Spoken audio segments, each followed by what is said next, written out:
Hello friends, welcome to CS Tunes. In our previous video, we have discussed an example to construct a PDA for the language which can accept any string having equal number of A's and B's. That means the number of A's should be equal to number of B's. So in my last video, I have told you that we are going to see an example that how a input string can be read by that particular PDA and what are the different transitions and what is the position of the elements in the stack. So we are going to read input as A, B, B, B, A, B, A, A. So this is the input provided to us.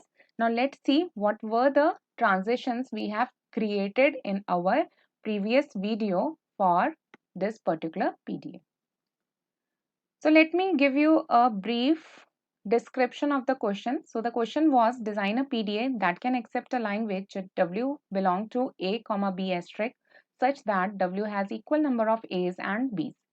So in this particular question, we were pushing every A whenever the stack is empty or whenever the A is encountered. So in case the stack is empty, we are pushing the A. And also if in the stack there is an element A, then also we are pushing A. Similarly, if the stack is empty or the stack is having a B, then we are pushing the element B into our stack. So if you can see in the 4 steps as shown in this table, you can find that these are the push operation. First operation says that when A is encountered as an input and the stack is empty, then push the A into your stack. When B is encountered as an input and the stack is empty, then also you need to push B into stack. Suppose A is encountered as input and stack is having an element A, then you are going to push A over A. That means in the stack you will be having 2 A's at a time. Suppose B is encountered as an input element and B is at the top of the stack. Then also you are going to push it into the stack. That means in the stack minimum 2B will be there at a moment of time. Now suppose input A is encountered and on the top of the stack there is B. So you are going to pop out this B whenever a is encountered. Similarly, if on the top of the stack there is A and B is encountered, then you are going to pop this A out using the symbol B. So if you are having equal number of A's and equal number of B's in a string. In that case only at the end of these transitions you will have a empty stack. An empty stack means that your string is accepted. So these are the transitions we have written in the last video. So in this S is the start state and F is the final state. So you can see over here also F is the final state and there are 3 states taken: S start, F final and Q is the intermediate state.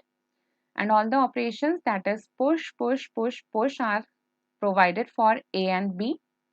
The first two are when the stack is empty and second two are if A is there and A is inserted. Similarly, if B is there and B is inserted. And after this, fifth and sixth transition is for your pop operation. If A, B is in the stack and A is encountered, then B is popped out. That is, B is replaced by a epsilon. Similarly, if A is in the top of the stack and B is encountered, then A is taken out. That means A is replaced by epsilon. That is, it is a pop operation. And suppose if you are at state Q and there is nothing to read, that means your input string is complete and there is nothing left in the stack also. That means your stack is empty. It means that the string is accepted because it has equal number of A's and B's. So you will reach to your final state with a epsilon over here. Now let's see how these transitions work. Suppose this is an input string A, B, B, B, A, B, A, A. you in the starting are at the start state, and on the stack it is empty. Initially the stack is always empty. Now you are reading the first symbol A.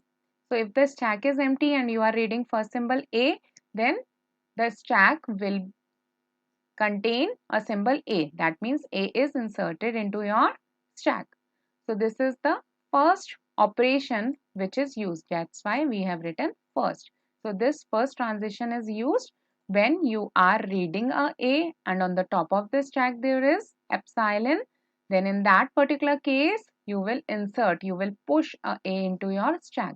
So this first transition is used for the A in your input string. Now from the input string, A is already read. Now the second symbol in the input string is your B. So whenever you have read some symbol, you can remove it from your string so that it is easy for you. Now you have a B over here, and on the stack top there is A because you have inserted a A. Now if you are inserting a symbol B and on the top of the stack there is a, then you can see which transition can be used. So on the top of the stack there is B and you are inserting a.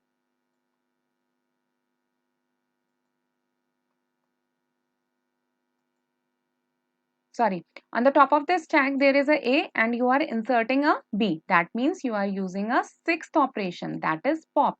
So you are popping the A out whenever the input symbol B is encountered. That means you are using a transition number 6. So the B is already read. So you are going to write only this much of the string in the next column, in the next row, and your A is popped out. That's why your stack has become empty. And the sixth transition is used. That's why you are writing over here as a 6.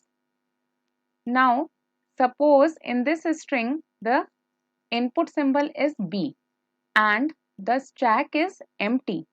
Then you are going to use the second transition in which the input is B and your stack is empty. That means you will push B. So you are pushing B and using the second transition, and your input will become this much. When your input is BA, BBA, now you are inserting the element B. So for inserting an element B and on the top of the stack there is a B. So you are going to use a fourth transition. Fourth transition means on the top of the stack there is B and you are inserting a B. That means in the stack you will have two B's. So in the stack you can see there are two B and your input will become A, B, B, A, A. So A, B, A, A is your input and there are two B's in the stack and the fourth transition is used. Now, on the top of the stack there is a B and you are reading a symbol A. So on the top of the stack there is B and you are reading symbol A. Then it will be popped out. That means you are using transition number 5. You are using transition number 5 and one B is popped out. So only one B is left. So you are copying this B over here. And your input string will become BAA. So you are writing BAA. Now, suppose you are reading the input as B and on the top of the stack there is a B. So you are reading B and on the top of the stack there is B. Then you are going to push B into your stack. So the transition number 4 is used. So you are using 4th number of transition and there will be two B's. One B was already present over there and one B is inserted. Now your input will become double A because you have already consumed B. So when your input is double A, so you are reading the first A and on the top of the stack there is a B. So if on the top of the stack there is a B and you are reading A, that means you are using the fifth transition and you are popping the element out. So you are using fifth transition and popping this B out. That means only one B will be left. That is, this B will be left and it is copied as it is in the row below.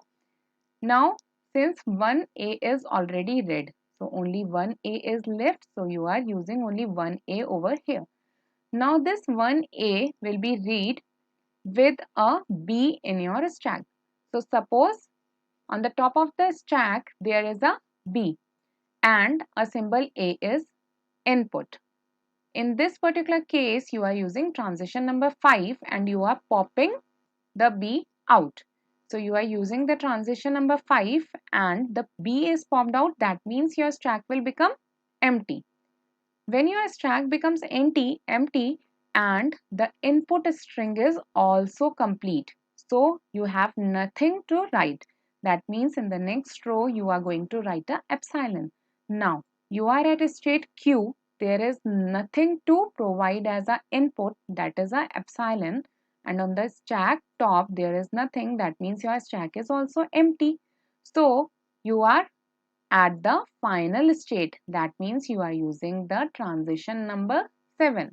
So your state will change as F. So you are changing the state from Q to state F and the input is again epsilon and on the top of the stack you are having epsilon. So the input is epsilon and on the top of the stack again you are having a epsilon. So in this way you can read any string provided to you for a particular PDA and can find out whether the string is accepted by the PDA or it is rejected by the PDA. So this is the way how your PDA works, how it reads the string and how it determines whether it is accepted according to the given language or it is rejected. If you are reaching the final state, that means the string is accepted. If in case you are not able to reach the final state, that means your string is rejected.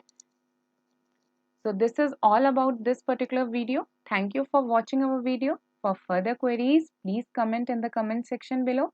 Stay tuned for more videos and do like and subscribe our channel CS Tuts. Thank you.